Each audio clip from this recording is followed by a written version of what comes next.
Okay. Thank y'all so much for coming to my house. So exciting for me.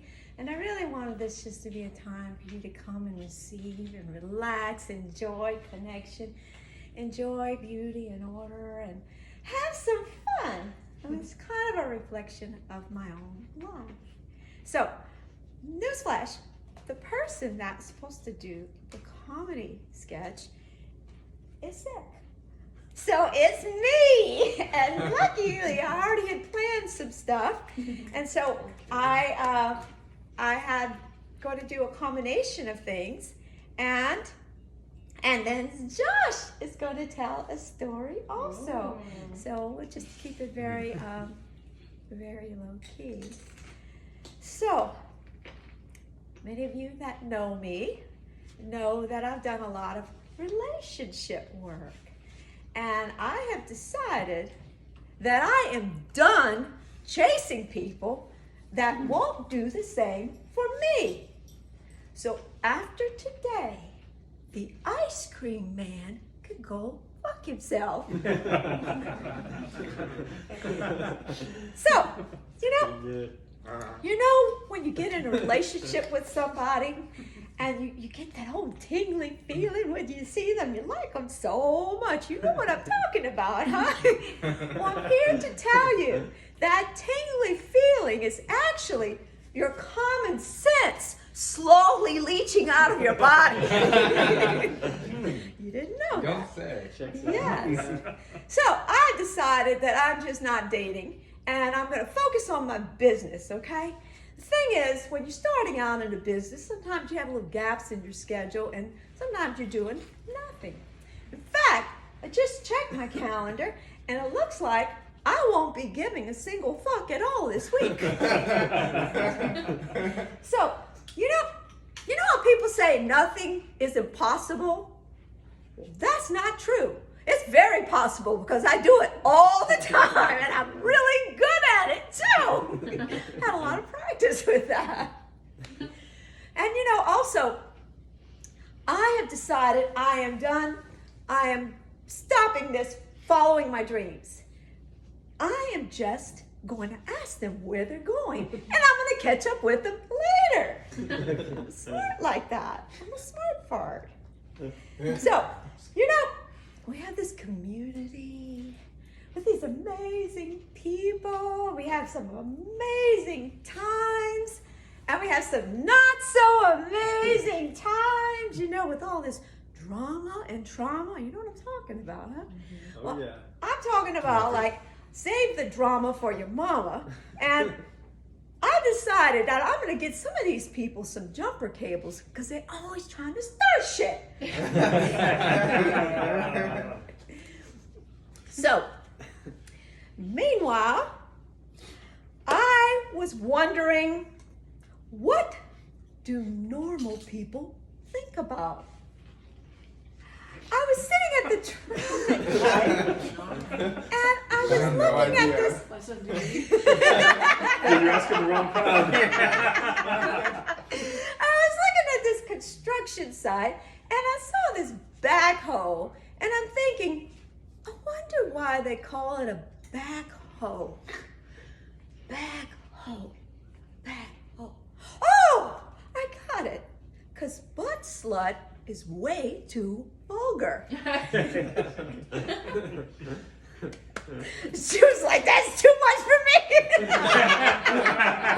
Oh my gosh, I just had a deja vu. You know that feeling you get when you've heard this crap before? Did you say deja vu? Yeah.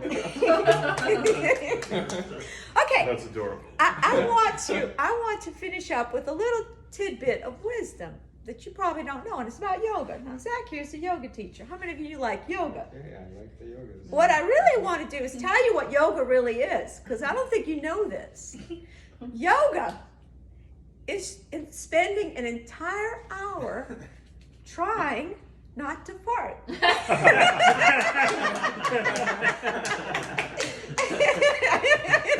think I fail at that most of the time. Okay, so what I want to do, since today would have been Cory's 36th birthday, birthday, I wanted to let him participate. He was a really funny guy. And so this is my first book that I wrote, and it's our story. And in here I have a lot of stuff that he wrote. Back in the day, he liked to pull pranks and do fun stuff. He was really into Craigslist. And that was back before Craigslist was a big scam thing. So he decided to get some laughs and to post this post. Homing wild hogs on Craigslist, aka free hysterical responses. Tyrell and Pico, 2 wild hogs, need new home immediately. Howdy. My 2 wild hogs need rehoming immediately. Their names are Tyrell and Pico. They're large, black, hybrid razorbacks, each weighing about 120 pounds. They are my best friends. They are my only friends for that matter, but my wife says they have to go today. They are not house trained. I haven't had much luck trying since I caught them when they were already grown. They live on a diet of leftover steak, Frito-Lay chips of any kind, and unfortunately, trim and sheetrock. From numerous experiences, they do not get along well with toddlers, cats, electrical outlets, or aquariums. If you think you can give my babies a good, loving home, send me a picture, references, and a short essay as to why you'd be the best possible father to my sons. My wife says she wants me to say she's willing to take you out to eat at Hudson's on the Bend in appreciation for you giving them a good home. I have some questions, and I want to make sure you're not going to make a burrito out of my boys. Have a good one. And you can't really tell from here, but he put 2 razorbacks hopping on a little picture, a tiny little picture in the book. Yeah. He's so crazy. And people did respond. I mean, it's just cracking up. Okay. I want to finish up my part telling you a story about when I was a little girl, about 10 or 11 years old. Now, many of you may or may not know I grew up in New Orleans. There's a bunch of alligators and swamps and Mississippi River and a bunch of coon asses. I'm not one of them, sorry to say. And nonetheless, my stepdad was one of those coon asses. And he was crazy, okay? Anyway, he had a friend named Vincent. And Vincent's mom, she was 80-something years old. She had a house on the Mississippi River. They don't have that anymore. Back then, she was one of those holdouts, and she had this house, these huge pilings, like 30 feet down. And when the river's up, well, you go to her bathroom. I went to this house. You go to the bathroom. You lift up the toilet. The river, it's the river down there, like way down there. And if the river was low, there's this big rock with this metal sheet thing there. And when you poop, goes down like 30 feet. And all I can say is like, oh my gosh, this is not the place to potty train. And she should put up a sign that says, caution, don't fall in. Oh my gosh. Anyway, so the reason I say this is because Vincent, he had opportunity, around the river. There's all these crazy creatures and all that live around there. And for some reason, he was probably drunk when he said it. He told Vincent, if you ever come across an alligator, I want it because I want to cook it and eat it. Not very smart. Well, Vincent, he's coon ass, okay? He's Cajun. They'll eat anything and they'll do anything too because they're crazy. Now he comes with this box about this big. Okay. Hi. And my dad's like, what's in the box? It's an alligator. You told me you wanted an alligator. Oh, come on. Yes, you did. He takes the alligator. So the alligator's in the box and he's curled around like this. So probably the alligator is like this long from head to toe. He wasn't like a tiny, tiny one, but he wasn't a small one, okay?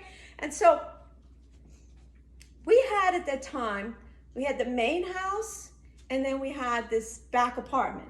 And the back apartment has the sliding glass doors, and then in the back corner over there on the right is a bed, and there's a little bit of space there before, then there's all that space there is these sewing tables. My mom's got all her crap over there.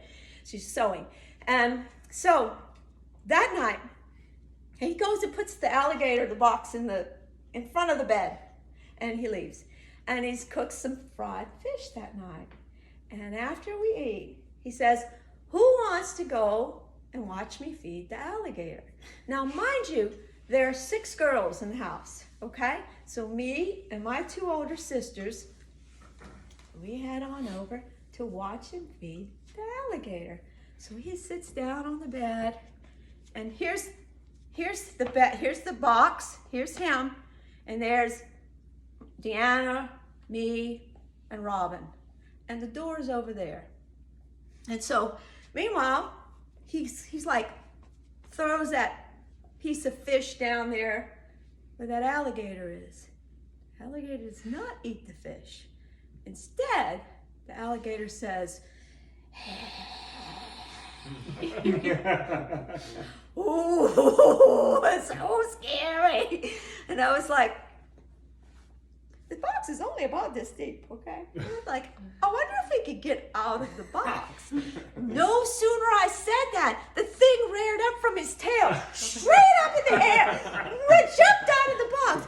My sisters and I, we were trying to get out of the door at the same time, like the 3 Stooges screaming our heads off. Oh my gosh! And my dad's over there and said, he has to noose this thing and get it back in the box, but there's all these tables, it's hiding. It took him like an hour to get that thing back in the box and cover it up. So now he's got to get rid of the alligator. It wasn't such a fun idea after all. So meanwhile, the next day, we're going to go to the cousin's house. Well, we live on the west bank. They live on the east bank of the river, and that's like a 45-minute drive to go there. And we're going to get rid of the alligator over there where the cousins live. Okay, now picture this thing. This is one yellow station wagon. Mom and Dad, stepdad, 4 girls. This is in the days before we had car seatbelts. We didn't even know if the car had seatbelts, okay? 4 girls, and then in the very back, there's this little console, and then these 2 little bucket seats that face each other. I'm sitting in one of those bucket seats. There's the box, right there, next to me. Now, the box was secured, but the entire 45 minutes that we're going over there to Chalmette is the alligator saying, scared the bejesus out of me. So finally, we go over there to drops us off at the cousin's house, and they're going to go and let this alligator loose. And they came back and they said, oh yeah, we let it loose in this ditch behind this restaurant. Oh my goodness, I wonder what that restaurant's serving that night. That's the alligator story.